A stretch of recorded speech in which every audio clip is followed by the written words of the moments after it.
Hello, my name is Burke Hedges, author of the best-selling book, The Parable of the Pipeline. I open my book with a story about Pablo and Bruno, who take two very different paths in their quest for financial independence. What you're about to see is the delightful animated story of their adventure. So, sit back, relax, and enjoy the life-changing lessons in The Parable of the Pipeline.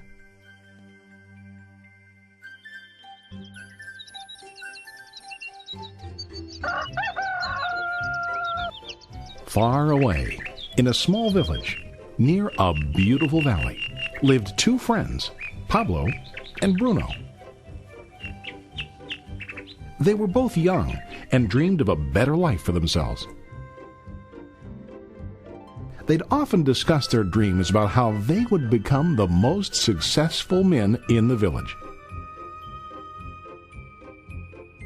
They weren't afraid of hard work, and they searched for opportunities to help realize their goals and achieve their dreams. One day, an opportunity presented itself.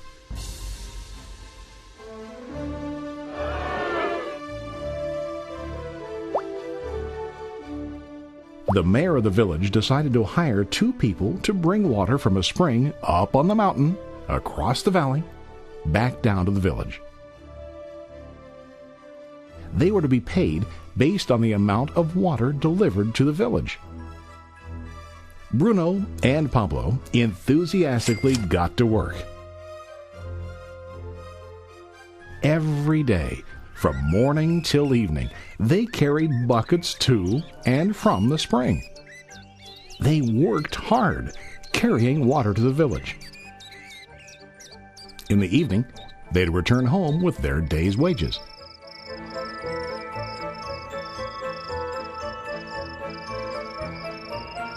Bruno was satisfied with his work and the money he earned. He was sure that with this work he could achieve his dreams.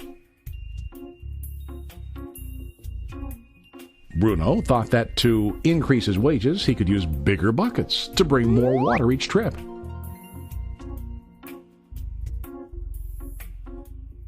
He believed with a larger income he would soon be able to buy a cow and the house that he dreamed about.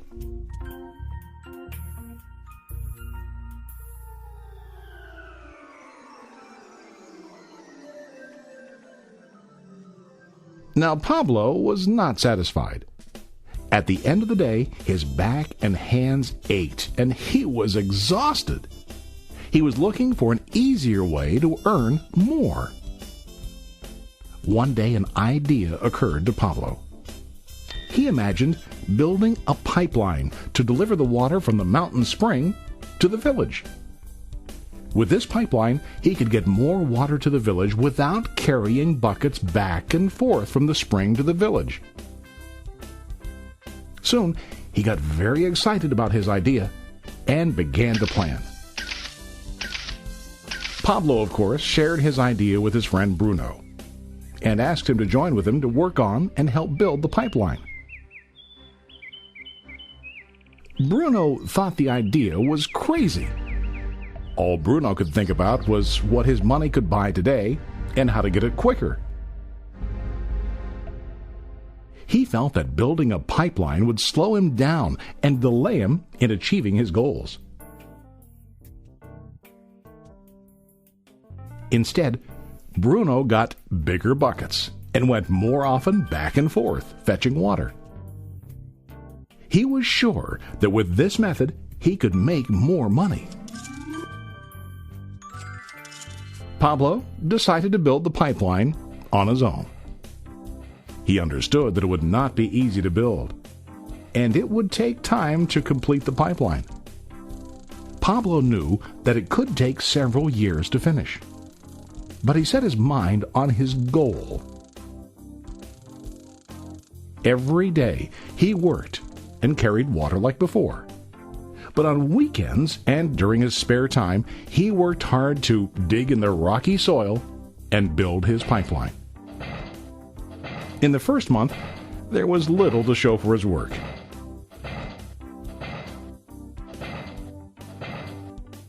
Bruno and the villagers laughed and teased him.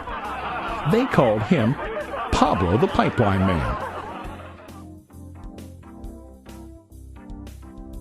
During this time, Bruno's income doubled. He already bought a cow and a bigger house. His lifestyle changed. He now spent time after work in the bar, enjoying his hard-earned wages from delivering water.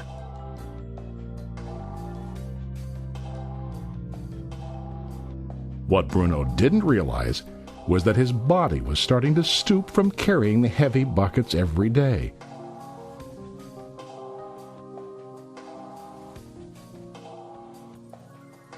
His face looked worn and his body tired.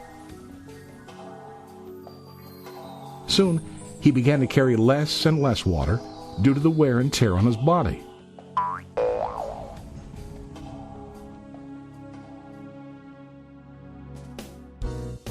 Month after month, Pablo worked. Soon a year passed, and then a second year. Finally, Pablo finished his pipeline. He now used his pipeline to deliver water to the village instead of carrying buckets. Pablo was now earning more money than ever before. The water continued flowing to the village, while Pablo wasn't working. While he slept and ate, the water flowed. Pablo was happy and proud of his insight, persistence, and hard work. Now his income flowed as long as the water flowed through his pipeline.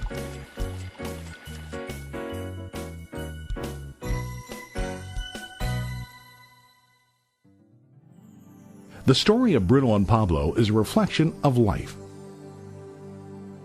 Their jobs symbolize what most people do to earn money. Bruno gets his money using buckets. He goes back and forth, carrying his buckets from the spring to the village in exchange for money.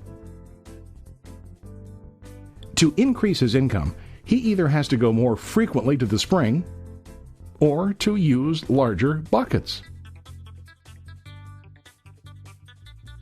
It's common in real life to increase our income by working harder. For example, working overtime or getting a second job. We also increase the size of our buckets by accepting a higher paying position, which often includes spending more time on the job. Most of us exchange time for money like Bruno. We know that every person has only 24 hours in the day and that it's not possible to use all our time to work. The most difficult time comes when we can no longer exchange time for money due to age, health, or other reasons. Then, our income stops. Now let's review what Pablo did. Very wisely, Pablo did not exchange all of his time for a limited income, but he used some of his time to build a pipeline. He knew that the pipeline would bring ongoing income as long as the water flowed. An ongoing income that multiplied the time he worked each day. Pablo knew that someday, maybe because of age or health, he would no longer be able to exchange his available time for money. Pablo knew that if he could make his idea of a pipeline work, then he only has to do the hard work of building the pipeline. After the pipeline was completed, Pablo was able to monitor and maintain the flow of water to ensure that his income will continue. Pablo has shown us that to earn an income, we don't always have to directly exchange time for money. There really are better ways. How about you?